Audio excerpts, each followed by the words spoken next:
Hola, hola, ¿qué tal? ¿Cómo están? Una vez más nosotros aquí con ustedes, con un episodio más de esta serie de sacramentos que estamos haciendo. Y como siempre, pues primero lo importante es que ustedes recuerden que nosotras somos del mundo para el mundo. Bien chicos, pues en esta ocasión, en este nuevo episodio, vamos a tocar un nuevo sacramento. Y este sacramento se llama, ahora comúnmente lo conocemos como orden sacerdotal. Pero pues básicamente nada más se le llama orden, ¿sale? Porque viene de una ordenación, ¿sale? Y bueno, lo importante es que ustedes tengan la secuencia, vean los videos anteriores para que más o menos sepan de qué se va a tratar este. Aunque cada uno tiene su particularidad, es importante que tengan como esa secuencia, ¿no? Para que no se pierdan la idea de lo que estamos hablando, porque de alguna manera, como les mencionamos en un video anterior, todos se entrelazan en un momento dado. Entonces, pues hay que tratar de ver todos para poder tener justamente toda esa secuencia, ¿sale? Vamos a comenzar hablando de dos partes importantes. Esas dos partes importantes vienen en la Biblia y es el Antiguo y el Nuevo Testamento. Nosotros aquí tenemos que encierra únicamente el Nuevo Testamento, pero como bien sabemos y conocemos, en nuestra Biblia se parte de dos, el Antiguo y el Nuevo Testamento. Vamos a ir retomando cada una de esas acciones, bueno, para que ustedes se enteren cómo es que, o de dónde viene esta orden, ¿no? Como siempre les mencionamos, bueno, pues no es algo que nosotros nos hayamos inventado, sino que es algo que ya está totalmente escrito, ¿verdad? Y bueno, pues entonces vamos a comenzar diciéndoles que esta orden sacerdotal es una sucesión de Jesucristo, y esta sucesión de Jesucristo es por la cuestión de un apostolado, ¿sale? No es así como que antes no era como cualquier persona, ¿estás de acuerdo? Tenía que tener un previo, y esa orden es un cuerpo que está totalmente constituido sobre otro cuerpo que lo gobierna. ¿Quién lo instituye y quién lo gobierna? Pues ahorita mismo lo vamos a ir descubriendo. Como les menciono nuevamente, en el Antiguo Testamento se daba mucho de que era como una sucesión, como vamos a llamarlo como una herencia, se heredaba. Justamente, no vamos a poner el ejemplo, yo era el sacerdote, pero yo ya me había casado, yo ya tenía mis hijos, y en ese caso, cuando yo ya no estaba, lo heredaba a mis hijos. Y era como de generación en generación, pero únicamente era cuestión familiar. Después de que viene Jesucristo y ya pasa toda su vida pública como ya la conocemos, pues entonces después de todo ese caminar, ya nos dan la pauta para que ya sea cualquier persona, pero ahora ya no es como por herencia, sino es por vocación, ¿sale? Yo, el amor que le tengo a Cristo es lo que a mí me va a apoyar para que yo pueda, en este caso, ser un sacerdote, ¿sale? A lo mejor vamos a tener que estar en este caso yendo y viniendo del Antiguo y el Nuevo Testamento, porque así lo requiere tanto la historia como la explicación, para que podamos entender este orden. ¿Estás de acuerdo? Completamente de acuerdo. Bueno, pues para entonces entrar un poquito más de lleno en todo esto, me voy a permitir leerles una cita bíblica que viene en Juan. San Juan, en el capítulo 13, es del versículo 2 al 20. Puede parecer un poquito larga, pero es importante para que vuelva a lo mismo. Entremos en contexto y sepamos de qué se trata todo esto y nos vaya llevando de la mano, ¿sale? Entonces, en Juan 2 al 20, nos mencionan aquí que Jesús lava los pies a sus discípulos. Y bueno, dice aquí que estaban comenzando la cena y el diablo ya había depositado en el corazón de Judas Iscariote, hijo de Simón, el propósito de entregarle. Jesús, por su parte, sabía que el Padre había puesto todas las cosas en sus manos y que había salido de Dios y que Dios volvía. Entonces se levantó de la mesa, se quitó el manto y se ató una toalla a la cintura. echó agua en un recipiente y se puso a lavar los pies de los discípulos y luego se los secaba con la toalla que se había atado. Cuando llegó a Simón Pedro, éste le dijo: ¿Tú, Señor, me vas a lavar los pies a mí? Jesús le contestó: Tú no puedes comprender ahora lo que estoy haciendo, lo comprenderás más tarde. Pedro replicó: Jamás me lavarás los pies. Jesús le respondió: Si no te lavo, no podrás tener parte conmigo. Entonces Pedro le dijo: Señor, lávame no solo los pies, sino también las manos y la cabeza. Jesús le dijo: El que se ha bañado está completamente limpio y le basta lavarse los pies. Y ustedes están limpios, aunque no todos. Jesús sabía quién lo iba a entregar, por eso dijo: No todos ustedes están limpios. Cuando terminó de lavarles los pies, se puso de nuevo el manto, volvió a la mesa y les dijo: ¿Comprenden lo que he hecho con ustedes? Ustedes me llaman maestro y señor, y dicen bien, porque lo soy. Pues si yo soy, siendo el señor y el maestro, les he lavado los pies, también ustedes deben lavar los pies unos a otros. Yo les he dado ejemplo y ustedes deben hacer como yo he hecho. En verdad les digo, el servidor no es más que su patrón y el enviado no es más que el que lo envíe. Pues bien, ustedes ya saben estas cosas, felices si las ponen en práctica. No me refiero a todos ustedes, pues conozco a los que he escogido, y tienen que cumplir lo que dice la Escritura: el que compartía mi pan se ha levantado contra mí. Se lo digo ahora, antes de que suceda, para que cuando suceda crean que yo soy. En verdad les digo, el que reciba al que yo envíe, a mí me recibe, y el que me reciba a mí, recibe al que me ha enviado. Y pues básicamente aquí estamos hablando de Dios Padre y Dios Hijo. ¿Estás de acuerdo? Y sobre todo de esa sucesión, ¿no?, que decías a los apóstoles, porque ahí los está mandando al servicio, ¿no? O sea, de hagan lo que yo estoy haciendo con ustedes, ¿no? O sea, de un servicio, o sea, ahí lo pone como ejemplo de lavándoles los pies, ¿no? Pero, o sea, al final del día es un servicio. Exactamente, y es un acto de caridad, para que vean que no es precisamente porque Él sea... De humildad también, exacto. De humildad más que otra cosa, de humildad, ¿no? Porque, o sea, Él siendo Dios, se rebaja de cierta manera a lavarles los pies. Exacto. Porque, o sea, ahorita en esta época, o sea, en aquella época era algo como histórico, que si los sirvientes le lavaban los pies a sus señores y amos, pero los sirvientes, y en este caso Jesús, siendo Dios, les lava los pies a sus discípulos. Exactamente.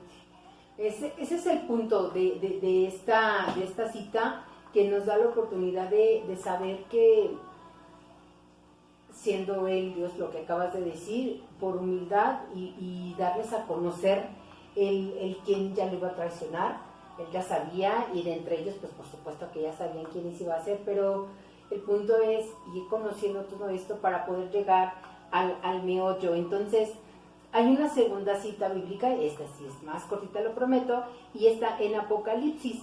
En Apocalipsis capítulo 1 es nada más el versículo 6 y menciona lo siguiente: y por su sangre nos ha purificado de nuestros pecados, haciendo de nosotros un reino y una raza de sacerdotes de Dios, su Padre. Entonces, volvemos a lo mismo.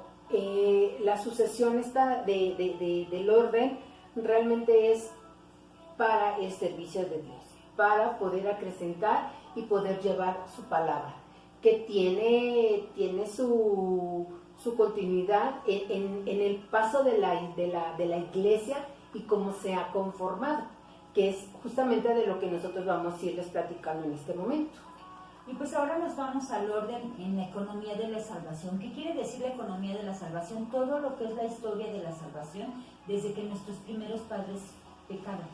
Porque recordemos que, ya lo veníamos diciendo, el primer capítulo del Génesis nos narra cuando nuestros primeros padres pecaron, y Dios les da, dentro del castigo, les da el protoevangelio, o sea, les da esperanza de salvación. Es cuando por primera vez habla del Mesías, ¿no? Entonces, a partir de ahí empieza esta economía de la salvación, así se le conoce, o como la historia de la salvación, ¿sí? Entonces, desde el Antiguo Testamento, en Éxodo 30, es cuando nos habla de que Dios pidió a Moisés que ungiera a Aarón y su descendencia, como bien decías, antes era heredado. Entonces el primer sacerdote, por decirlo de alguna manera, fue Aarón. Y todo en el Éxodo, a partir del Éxodo 19, narra cómo deben de vestirse los sacerdotes, qué es lo que deben de hacer, y ojo, decías hace un momento que esta serie de sacramentos van un tanto hiladas, y sí. ¿Por qué? Porque cuando Dios le dice a Moisés que unja a Aarón es con el óleo sagrado, con el óleo sagrado que mencionábamos en el capítulo anterior. Ajá, exactamente, el Santo Crisma, ¿no? Exactamente, el Santo Crisma. Ahora lo conocemos como el Santo Crisma. En el Antiguo Testamento se conocía como el óleo de consagración. Ajá. Como el óleo de consagración. Entonces, también en Éxodo 19 nos narra que Dios quería tener una nación santa. Quería tener una nación santa. Y también esto lo podemos ver en Isaías, y en Números podemos ver, en Números capítulo 1, versículo del 48 al 53, que el pueblo de Leví lo quería para el servicio litúrgico. Y también quería que fueran sacerdotes a partir del capítulo 29 del mismo Éxodo. Y en Hebreos, ahora del Nuevo Testamento, en Hebreos capítulo 5, versículo 1, nos habla de los dones y sacrificios que se ofrecen por los pecados. Y en Números 11, capítulo 11, versículo 25, nos habla de esos 70 ancianos que no pararon de hacer oración para obtener ese perdón. Ok, perfecto. Volvemos a lo mismo. Entonces, ahora que ya nos hablaste un poquito de la cuestión del sacerdocio, déjenme contarles que en el Antiguo Testamento estaba el sacerdocio de Aarón, que de alguna manera este sacerdocio de Aarón nos lleva a otro sacerdocio, que es el de Melquisedec. ¿Quién era Melquisedec? Melquisedec era un rey y sacerdote a la vez. Quiero que nos apoyemos en esta parte de Melquisedec, porque en el Antiguo Testamento hubo este personaje que también ofreció el pan y el vino. Recuerden que ya les habíamos mencionado en algún pasaje que tuvimos, en algún video, que mencionamos que Dios instituye la Sagrada Eucaristía. Justamente en ese video de la Sagrada Eucaristía, Dios instituye la cuestión de la bendición del pan y el vino. Bueno, en el Antiguo Testamento es Melquisedec quien lo hace por primera vez. ¿Por qué? Antes se acostumbraba, como ya también lo platicamos en ese mismo video, que se ofrecía como sacrificio a el primogénito en cuestión de animales, cordero, ¿vale? Un cordero, y ese era el que se ofrecía y el que se mataba. Ese cordero no tenía que tener ningún defecto, ninguna mancha, tenía que ser perfecto para que pudiera entregarse en ese sacrificio a Dios. Bueno, pues Melquisedec en ese momento no quiso hacerlo con animales. No sabíamos si no era porque no quería o porque no tenía animales o algo así, ¿no? Pero simplemente él hace su ofrecimiento con pan y vino. ¿Ok? Entonces, a partir de ahí, Melquisedec bendice a Abraham justamente con el pan y con el vino. Melquisedec bendice a Abraham con el pan y el vino. Prácticamente todo el Antiguo Testamento nos nos va prefigurando lo que iba a ser la salvación. O sea, todo, por eso les mencionaba el Génesis, desde que Dios castigó a Adán y a Eva, o sea, pero les dio a la vez esperanza de salvación. Todo el Antiguo Testamento, a partir de ahí, todo el Antiguo Testamento nos va prefigurando Jesús. ¿Cómo iba a venir Jesús? O sea, ya lo mencionabas en el Cordero. El Cordero. ¿Quién es el Cordero en este Nuevo Testamento o hoy, por decirlo de alguna manera? Pues ese Cristo, ¿no?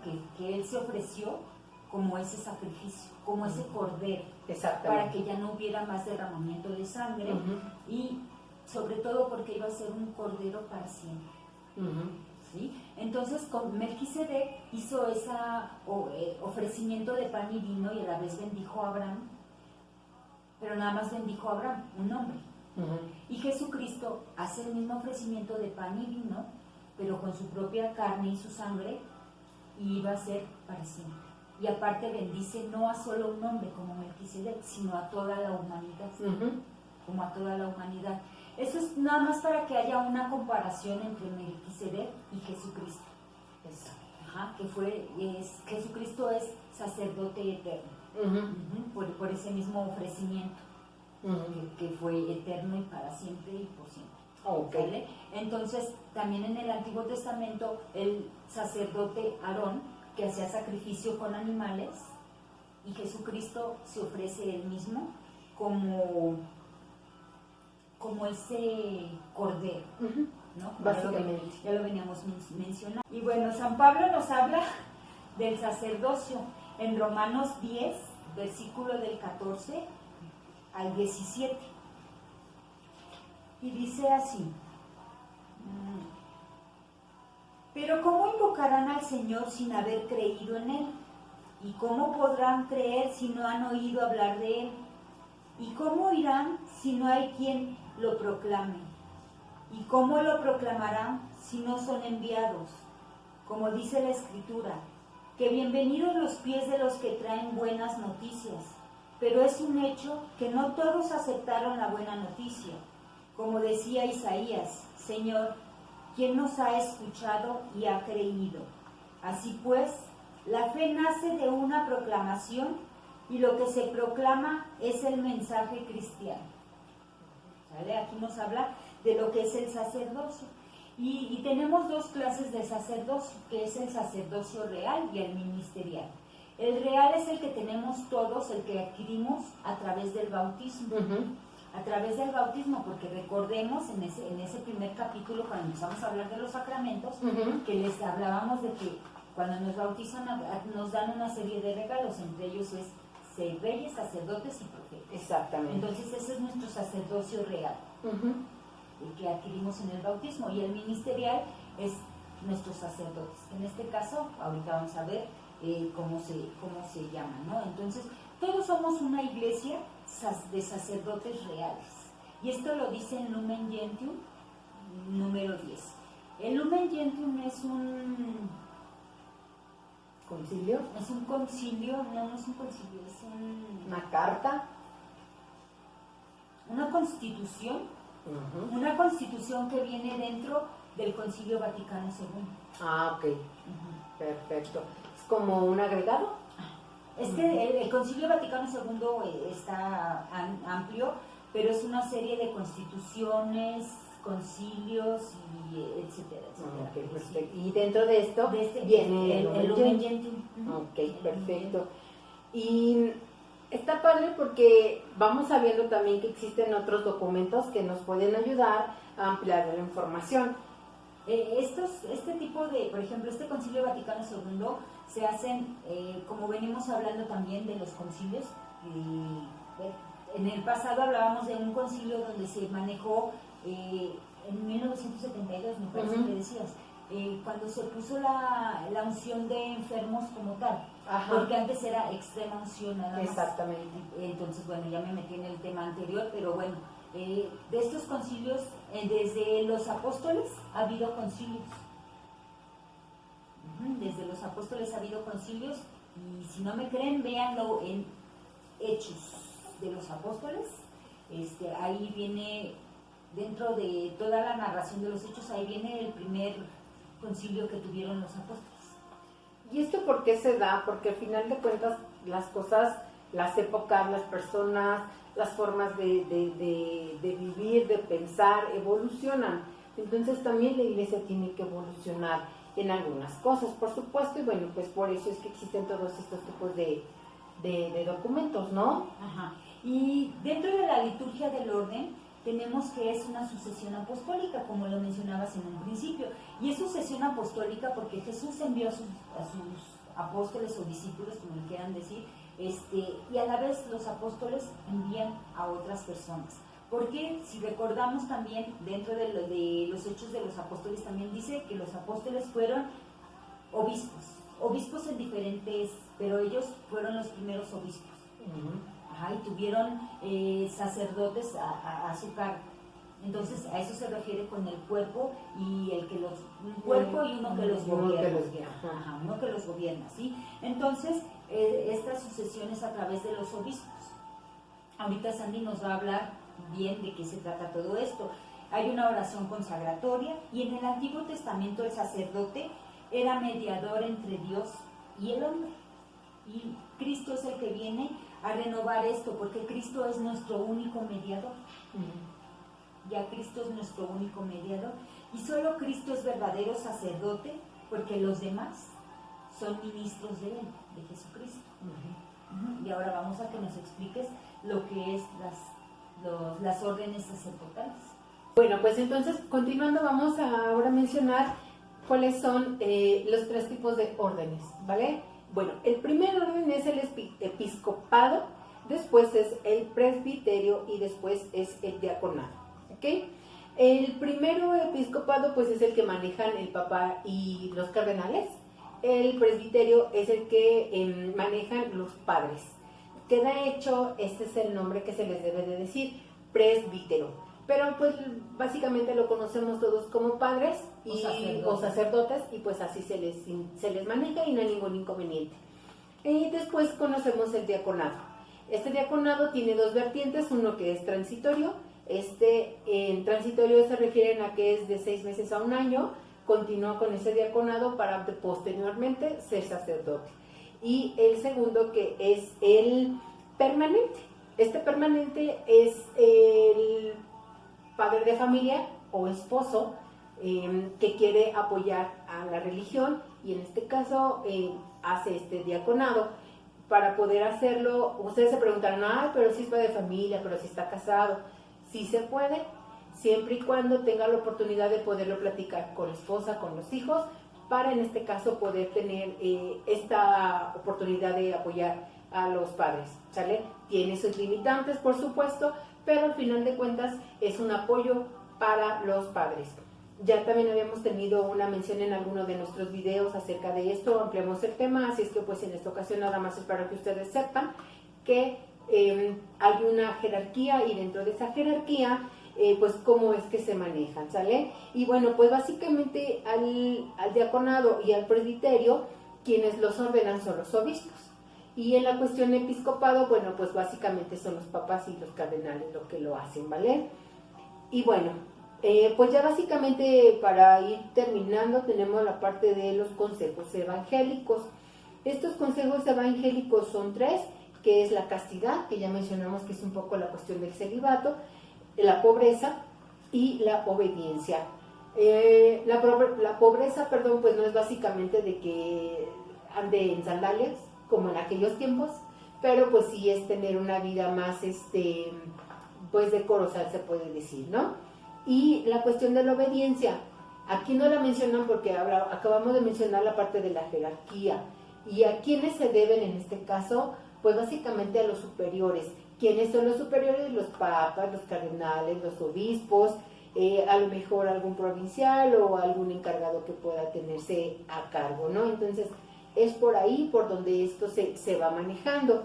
Entonces, es importante que ustedes sepan que esta orden, ahora ya orden sacerdotal como se conoce, pues tiene estas ramificaciones y cómo se maneja.